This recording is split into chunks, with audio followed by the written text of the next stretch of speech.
এই ঠাকুর মশাই ধুতি পাঞ্জাবি দিতে হবে। ছোট মেয়ে বড় মেয়ে, বড় মেয়ে সাজু করেছে আর ছোট মেয়ে এখনো বসে আছে। ওর যে আজকে হাতে খড়ি, ওর কোনো চিন্তা আছে? চিন্তা নেই। Hello guys, welcome back to my channel Supriya daily ব্লগে তোমাদের সবাইকে স্বাগত। তো আজকে দুটো জিনিস একসঙ্গে, সেটা কি কি আমি তোমাদের দাদার মুখ থেকে শুনতে চাই। সরস্বতী পুজো আর আমার মেয়ের হাতে করি, আর কি দুটো দিন, এই দুটো জিনিস আর কি বলো, আমি জানি না, কিচ্ছু আর বলার নেই। ফ্রেন্ডস, তোমরা কমেন্টস করো। আদির এই প্রথমবার সরস্বতী পুজো, তাই হলুদ মেখে চান করে হাতে খড়ি দিতে যাচ্ছে আদি। এই বাবা, আদি ভালো লাগছে।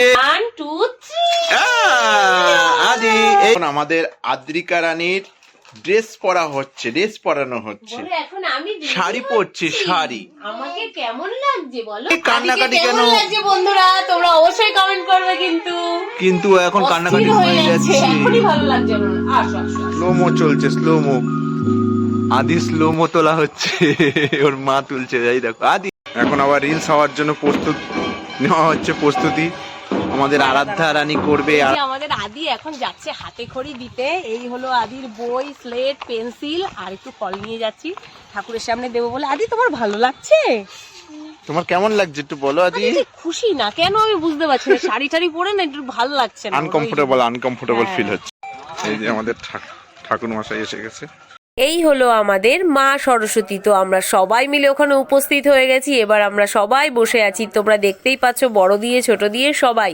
তো আদি এখন একদম দিব্যি চুপচাপ আছে, কিন্তু একটু পরে আদির যা অবস্থা হয়েছে তোমরা দেখলে। এখন যেমন হাসছে আর তখন তেমনই কেঁদেছিল। তো কেন কেঁদেছে জানো? ও হাতে খড়ি দেবে না বলে। কি অবস্থা, যার জন্য এত তড়িঘড়ি আমরা আয়োজন করলাম হাতে খড়ির, আর সেই হাতে খড়ি দেবে না বলে আদি কি কান্না। বাধ্য হয়ে আমাকে সেখানে বসতে হলো, আর আমার কোলে বসেই আদি হাতে খড়ি দিল। তো আমার বেশ ভালোই লাগছিল। সবাই বলে মা প্রথম শিক্ষক, তো আমি ঠাকুরমশাই শিক্ষক আর হলো কোথায়, আমি শিক্ষক হয়ে গেলাম। তো এবার হলো আদির হাতে খড়ি। আদি অনেক কিছু লিখেছিল, অ আ এ বি 1 2 1 2, তারপরে লাস্টে যেটা লিখেছিল আদির নাম আদ্রিকা দে। তো আদি যত না খুশি ছিল, আদির দিদি তার থেকে বেশি খুশি ছিল। এই ঠাকুর মশাই ধুতি পাঞ্জাবি দিতে হবে, ঠিক আছে? চাকরিতেই একদম আগে পবিত্র পবিত্র বা সর্ব অবস্থা কত পিবা যত সরেত কুণ্ডরী কাক্ষ স বাজ্যভ নম অন্তর নম শুচি নম শুচি নম শুচি আলোচনে বিশ্বরূপে লক্ষ্মী বিদ্যাং দেহি নমস্তুতে সরস্বতী মা বিদ্যা দাও বুদ্ধি দাও জ্ঞান দাও। হাতে খড়ি হয়ে গেছে, কিন্তু ও প্রচন্ড কান্নাকাটি করেছে। ওর দিদি যেটা করেনি, ওর দিদি কাঁদে ও সেটা করেছে। আর ও কাঁদাকাটি আর করেছে। আমার মনে হচ্ছে ও স্কুলে গেলেও ও কাঁদবে। আমি জানি, আমি বুঝে গেছি, ওর আজকেই বুঝে গেছি। তুমি কাঁদবে, ও স্কুলে গেলেও কাঁদবে, ও হাতে খড়িতেও কেঁদেছে, ও স্কুলে গেলেও। এখন ওর কত কথা বেরোচ্ছে, কিন্তু ওখানে শুধু কান্না আর কান্না ছাড়া আর কিছু নেই। তাই তো আদি আমরা যাচ্ছি ছবি তুলতে। তো আদি প্রথমবার যেহেতু শাড়ি পরেছে, তো কোনো একটা মুহূর্ত রাখবো না, ফোনে তো থাকবেই, তবু যদি একটু ছবি তুলে রাখা যায় তো কেমন হবে। তাই জন্য এখন আমরা যাচ্ছি সবাই মিলে ছবি তুলতে।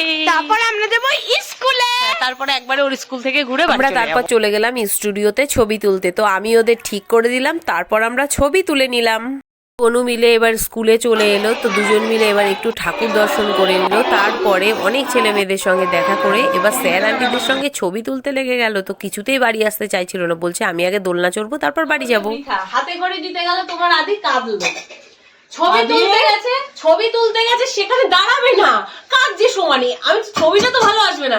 তা ছেলেটা বলছে কি, ছেলেটা তোলার জন্য আগ্রহ, কারণ কি সে তো তুলতে পারলে তার দুটো পয়সা হবে। আমি না, ও দাঁড়াচ্ছে না যখন, থাক তুলতে হবে না, আমি ফোনে তুলে নেবো। বলছে না না হবে বৌদি হবে, তুমি তোলো। সে তারপর ছবিটা তুললাম। স্কুলে গেছে, আরাধ্যার একটা স্যার ওকে নিয়ে ছবি তোলার জন্য কি করছে, তুলবে না, কাজ যে সমানে। এরকম করলে বাচ্চা কাচ্চাদের হয় বলো? ও শুধু নিজেদের লোক ছাড়া কারোর কাছে যাবে না, কিচ্ছু করবে না। তাহলে ও সাজার মানেটা কি? শুধু মাম্মি আর তাহলে ও সাজার মানেটা কি? সাইজে কি লাভ তাহলে? দেখি একটু বউটুক ওকে সব থেকে ভালো যেটা, ওকে হেড স্যার জিজ্ঞাসা করছে কি, আরাধ্যাদের স্কুলের হেড স্যার ওকে জিজ্ঞাসা করছে কি তুমি কোন ক্লাসে পড়ো। আর পাশ থেকে একটা আন্টি বলছে না এটা নেক্সট জেনারেশন চলছে, এখন থেকেই আসছে স্কুলে। এই ব্লগ ভিডিওটা ভালো লাগে তাহলে লাইক করো, শেয়ার করো, কমেন্টস করো। যারা আমার চ্যানেলে নতুন আর যারা আমার মামা